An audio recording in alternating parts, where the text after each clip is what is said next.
Kefli İskəndər rolunun mənim yaradıcılığımda özünə məxsus yeri var. Bir var daşların yığılan vaxtı, bir də var daşların dağılan vaxtı. Seyid Cəddini arxayın olan kimi, indi hamımız arxayınıq Mədəniyyət və İncəsənət Universitetinə. Təhsil Nazirliyi Mədəniyyət və İncəsənət Universitetinin qutaran tələbələrə təyinat vermir. Oxudun, əcəb elədin, hara istəsən get. Adını çəkmək istəmirəm. Elə o universitetin məsul işçilərindən birinin xoşuna gəlməmişdi mənim sözlərim. Teatrın direktoruna zəng eləmişdi ki, o niyə o sözləri deyir? Məndə cavabım bu oldu ki, onu sizə niyə deyir? Biz fabrikdə, zavodda işləmirik.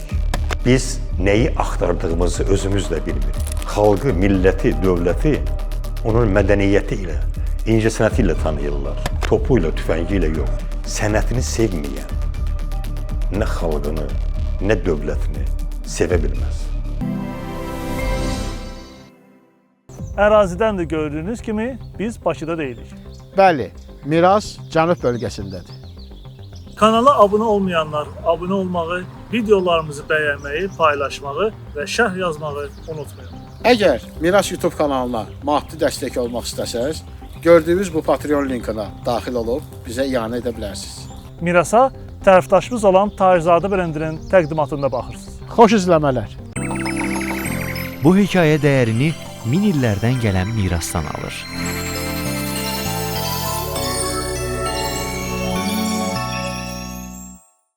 Əslində baxanda bu günə kimi mən özüm də hələ anlaya bilmirəm ki, mən kiməm. Onu bilirəm ki, neft sənayesində çalışmışam, neft sənayesi məktəbi oxumuşam, sonra İncəsənət İnstitutunu oxumuşam. Tələbəlik illərim Milli Dram Teatrın səhnəsində keçib. Sonra Moskvada olmuşam bir il. Qaydandan sonrası təyinatla göndərilmişəm Lənkəran Dövlət Dram Teatrına. Və bura gələndən sonra başladım özümü axtarmağa. Mən kiməm? Mənə elə gəlir ki, mən hələ indiyə kimi də kim olduğumu tapa bilməmişəm. Bəlkə də kənardan baxanlar başqaları bilirlər mən kiməm. Amma mən özüm hələ dəqiq bilmirəm. Mən neft sənayesi məktəbində oxuyanda orada bir kollektiv yaradılmışdı. Mərhum aktyorumuz Respublikanın əməkdar artisti İmamverdi Bağırov o kollektivə rəhbərlik eləyirdi. Deyəsən məni bu sənətlə o zəhərlədi. Axırımda gəlib çıxdı bura. Xeyr, mən həyatda heç vaxt tutduğum heç bir iş üçün peşmançılıq hissi keçirtmirəm. O şey ki, gecdir, onun peşmançılığını çəkməyə dəyməz. Kənddə doğulmuşam. Kənd həyatı yaşamışam. Adaptasiya mənim üçün çətin olmur. Bir də vətənin o başı bu başı yoxdur.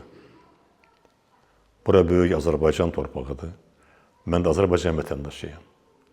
Mən harada varamsa, ora Azərbaycandır. Hər bir aktyorun özünün yaradıcılıq dövründə arzusunda olduğu rollar olur. Həm milli dramaturgiyada, həm Avropa dramaturgiyasında mən Kefli İskəndərin bir şəxsiyyət olaraq onun varlığına inanıram və ona vurulmuşdum. Və biz o vaxt o əsəri hazırlamağa başlayanda mərhum rejissorumuz əməkdar incəsənət xadimi Baba Rzayev o əsəri tamaşaya hazırlayırdı. Orada mənə Kefli İskəndər rolu tapşırılanda açıq deyim, mən çox sevindim. Gözləmirdim. Çünki mən heç vaxt heç bir rejissora nə oynamaq arzusunda olduğumu söyləmirəm. Əgər rejissor görərsə, lazım bilərsə, işləyər. Görməzsə, lazım bilməzsə, işləməz. Seçim çox idi. Amma seçim mənim üstümdə dayandı. Mən də böyük həvəslə o işə girişdim və o tamaşanın ərsəyə gəlməsində babanın hədsiz dərəcədə zəhməti olub. Əvvəla Baba tamaşanın formatını dəyişmişdi. Müasir gəncliyin keçmişə səyahəti və o keçmişə səyahət zamanı duyduqları hisslər onları həmin əsərin qəhrəmanına çevirir. Və o qəhrəmanlar onların həyatını yaşayırlar. Baba Rzayev o vaxt özünə məxsus tərzdə bir tərtibat vermişdi o tamaşaya. Deməli, İskəndər bacısı ilə muzeyə gəlir. Muzeydə keçmiş personajların, onların geyimləri, onların duruşları, onların baxışları və bacısı, qardaşı və özü muzeydə çevirirlər həmin dövrün qəhrəmanlarına. Və bununla da tamaşa başlayır. Və biz o tamaşa ilə Bakıda Rus Dövlət Dram Teatrının binasında Bakı tamaşaçıları üçün onu oynadıq və həmən dövrdə də Azərbaycan televiziyası onu lentə aldı. O tamaşa hal-hazırda televiziyanın qızıl fondunda saxlanılır. Kefli İskəndər rolunun mənim yaradıcılığımda özünə məxsus yeri var. Və bugün də gecənin hansısa bir məqamında mənə yuxudan oyatsalar, mən Kefli İskəndərin bütün sözlərini olduğu kimi deyə bilərəm. Artıq üstündən neçə illər keçib.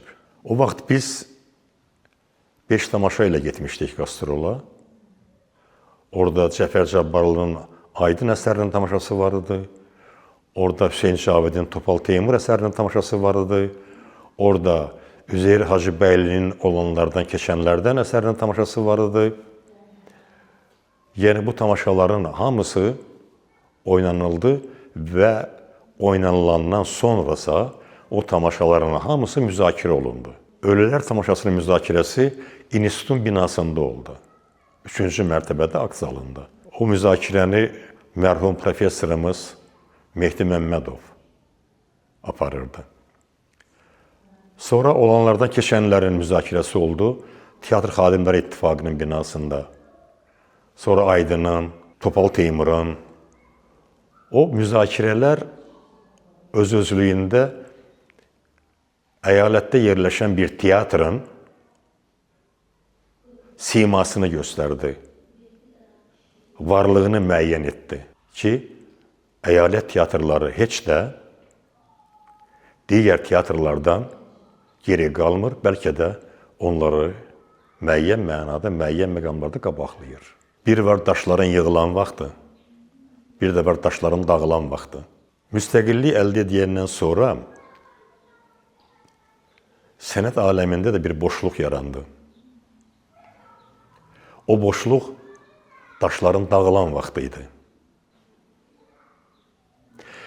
Və biz həmən dövrdə çox sənət fədailərimizi, karifeylərimizi itirdik. Sənətdən gedənlər də oldu. Dünyasını dəyişənlər də oldu. Hətta mövcud vəziyyəti görüb bəxtindən küsənlər də. Ancaq indi sanki daşların yığılma vaxtı başlayır.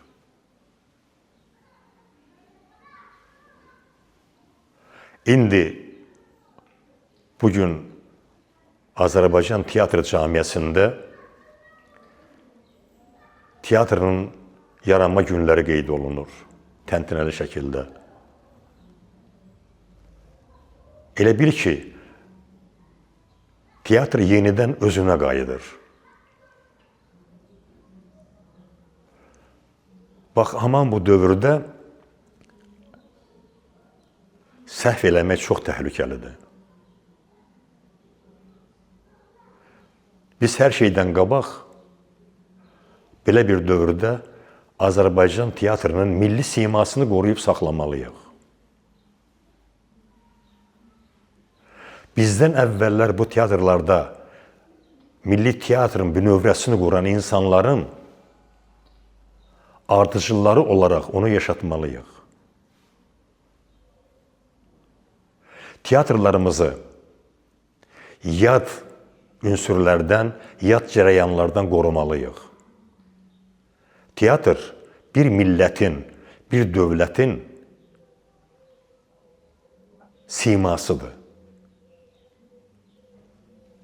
Xalqı, milləti, dövləti onun mədəniyyəti ilə, incəsənəti ilə tanıyırlar. Topu ilə, tüfəngi ilə yox. Bax, burada gərək indi çox ehtiyatla davranasan ki, səhvə yol verməyəsən.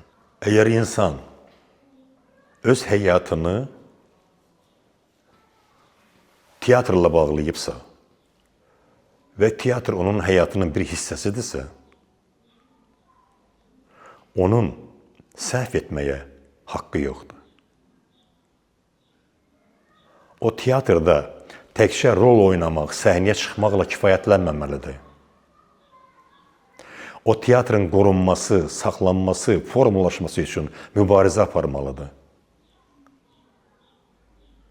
Sənəti yad ünsürlərdən qorumağa çalışmalıdır. Əgər biz bugün filan kəs çalışmır, ona nə olub ki, mən çalışmayayım, mənə nə ola? Bu prinsiplə yaşamaq düzgün deyil. Bu sənətə sevgi deyil. Sənətini sevməyən nə xalqını, nə dövlətini sevə bilməz. Mən ona inanmıram. Çünki sənət millətin mənəviyyatıdır. Sənət dövlətin ideoloji tribunasıdır. Və dövlətin milli ideologiyasının qoruyucusu və təbliğatçısıdır. Əgər o sənəti sevmirsə, deməli nə xalqını, nə dövlətini sevmir. Bəlkə mənim dediklərim kimlərəsə qəribə gələr, amma bu əslində belədir. Bugün az da olsa yeni nəsil aktyorlar yetişir. Aktyor universitet divarlarının arasında yetişmir. Aktyor səhnədə yetişir. O universitetin divarları arasında o ancaq sənətin nəzəri biliklərinə yiyələnir. Amma əsas iş teatrda başlayır. Sənətdə ilk addımlar, kövrək addımlar, uğursuzluq da ola bilər. Amma sənətini sevirsənsə, gərək o uğursuzluqdan qorxmayasan, ruhdan düşməyəsən. Sənət istedadla bərabər həm də işgüzarlıq, çalışqanlıq və ciddi nizam-intizam sevir. Teatrın öz qanunları var. Sənətin öz tələbləri var. Bütün bunların hamısına əməl eləyən, o qanunlara boyun əyən insanlar ömürlük sənətdə qalırlar və yaşayırlar. Bir zamanlar mən bir müsahibə vermişdim qəzetə. Adını çəkmək istəmirəm. Elə o universitetin məsul işçilərindən birinin xoşuna gəlməmişdi mənim sözlərim. Teatrın direktoruna zəng eləmişdi ki, o niyə o sözləri deyir?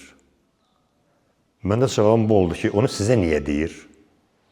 Niyə mənim özümə demir? Yəni, universitetdə bugün aktyorluq fakültəsində 100 nəfər də oxuya bilər. Rejissorluq fakültəsində 200 nəfər də oxuya bilər. Amma mənə bir şey maraqlıdır. O 100 nəfərə dərs keçən ustad sənətin sirlərini necə öyrədə bilər? Bu sənət fərdi sənətdir. Əgər bizim dövrümüzdə institutda 20 nəfər qəbul olub, 14 nəfər qutarırdısa, 14 nəfərdən içərisindən 5-6 nəfər aktyor teatrda çalışırdısa və onlar uğur qazanırdısa, o böyük qələbə sayılırdı. Orada 20-30 müəllim, ustad ancaq o 14 nəfərlə işləyirdi. Onları hazırlayırdı. İndi nə qədər sənətkar lazımdır ki, o 100 nəfərlə universitetin divarlar arasında məşğul olsun və 100-ünü də aktyor istehsal eləsin. Biz fabrikdə, zavodda işləmirik ki, keyfiyyətli düşünmədən kəmiyyətə yol verək. Bizim sahəmizdə əsas keyfiyyətdir, kəmiyyət yox. Teatr canlı sənətdir. Bu ölə bilməz.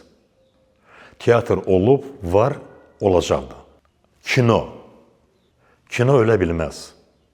Sadəcə olaraq bu günləri bizim kino sahəsində çalışanları bir yerə toplayıb, o bizim kino studiyamızı bərpa eləyib, onu işlək vəziyyətə gətirmək üçün biz hardansa göstəriş gözləyirik. Yəni, irəli düşüb iş görənimiz azdır. Bizim kinomuz vaxtı ilə SSR məkanında ən gözəl kino idi. Yəni, Azərbaycan filminin o boyda bazasında ildə nə qədər sənədli film, bədii film, satirik kino jurnallar istehsal olunurdu. Kino istehsal sahəsidir. Və onun yaratdığı kino sənət nümunələri bu günləri kinostudiyanın ambarında, polkalarda tozlanıb. Ne üçün Azərbaycan televiziya kanalları vaxtı ilə Azərbaycan studiyasının çəkdiyi filmləri televiziya ekranlarına buraxmır? Bu günləri regionlarda kinoteatrlar mövcud deyil. Kinoteatrlar dağıdılıb. Kinoteatrlar satılıb. Kinoya ekranda baxarlar. Kinoteatrda. Amma heç olmazsa bizim Azərbaycan televiziya kanalları Azərbaycan filmin istehsalı olan filmləri nümayiş etdirsinlər. Çox gözəl filmlərimiz var. Yüksək tərbiyəvi əhəmiyyətə malik filmlərimiz var. Amma bu günləri Azərbaycan gəncliyi internetdə əcnəbi filmlərinə baxır. O filmlərə baxır ki, o filmlərdə heç bir əxlaqi kateqoriyalar gözlənilmir. Biz özümüz öldürmüşük kinonu. Biz özümüz öldürürük televiziyanı. Sadəcə biz nəyi axtardığımızı özümüz də bilmirik. Düşmüşük qaranlıq bir otağa, o qaranlıq otaqda iynə axtarırıq. Teatr indiki halda mənim həyatımdır. Məni yaşadan teatrdır. Mən bilirəm ki, bugün mən bu teatra lazımam. Bura mənim yerimdir, bura mənim evimdir. Mən bu sənətimdən istifadə edib xalqıma, dövlətimə xidmət eləyirəm. Teatr yaşamalıdır. Onun kimi kino da yaşamalıdır, televiziya da yaşamalıdır. Mən o mobil telefonlarsız yaşaya bilərəm.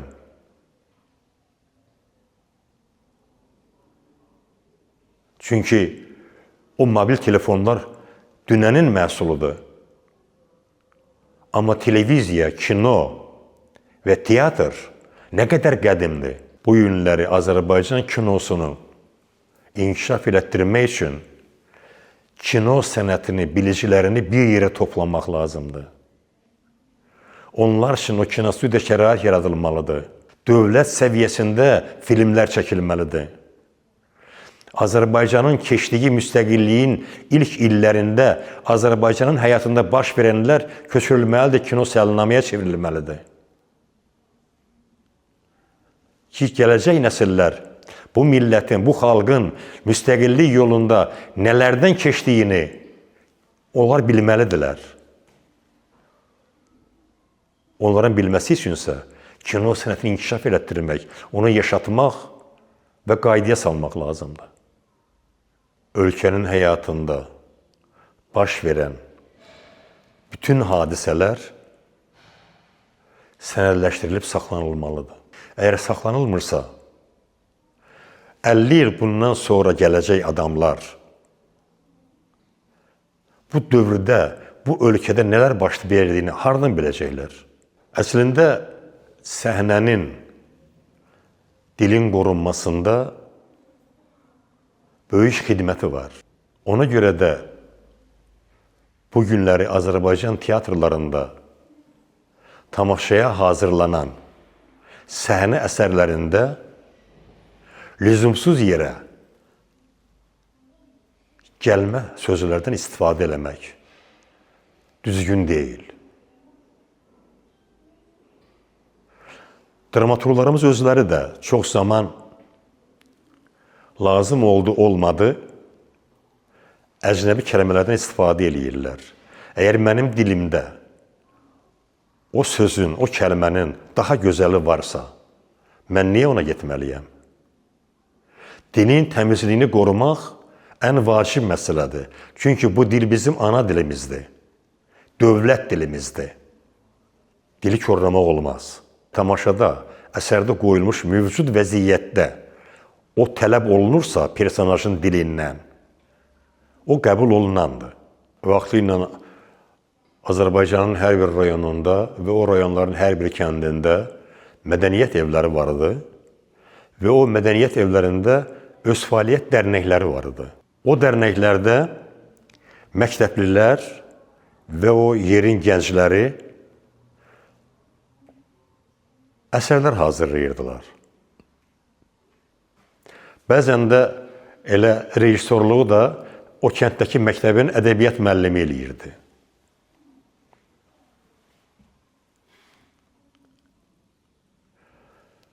O bir növ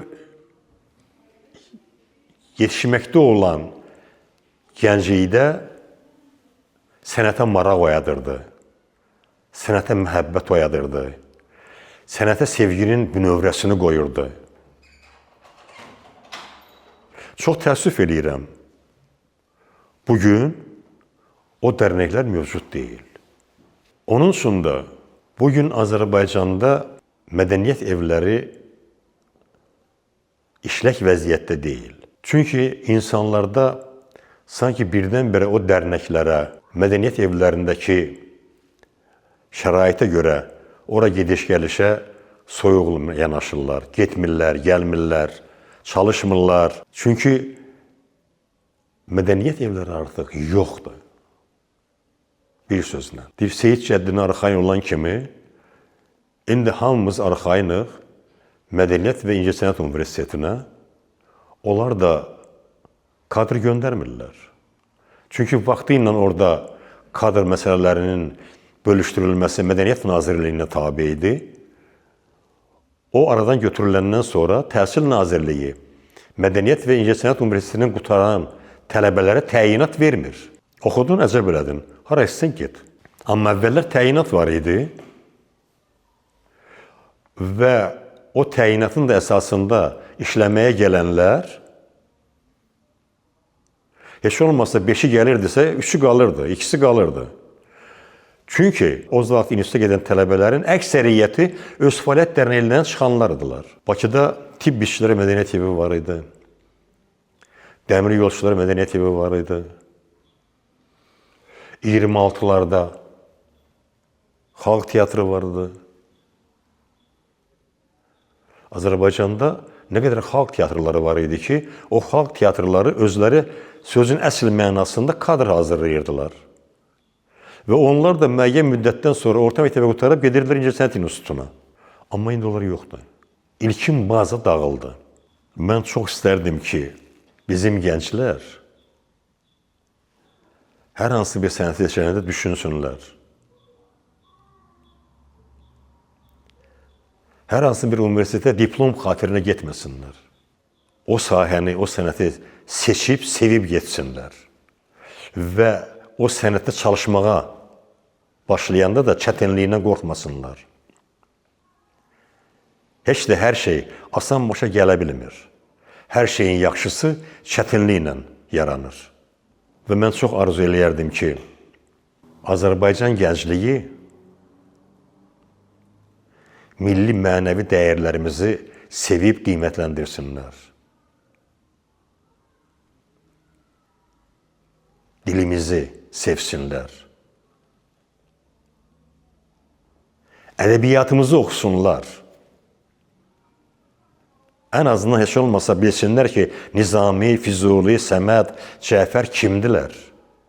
Hüseyn Cavid kimdir? Mənim sizin kanala bir arzum var. Başladığınız bu iş çox dəyərli bir işdir. Sizə uğurlar diləyirəm və işiniz həmişə axar-baxarlı olsun.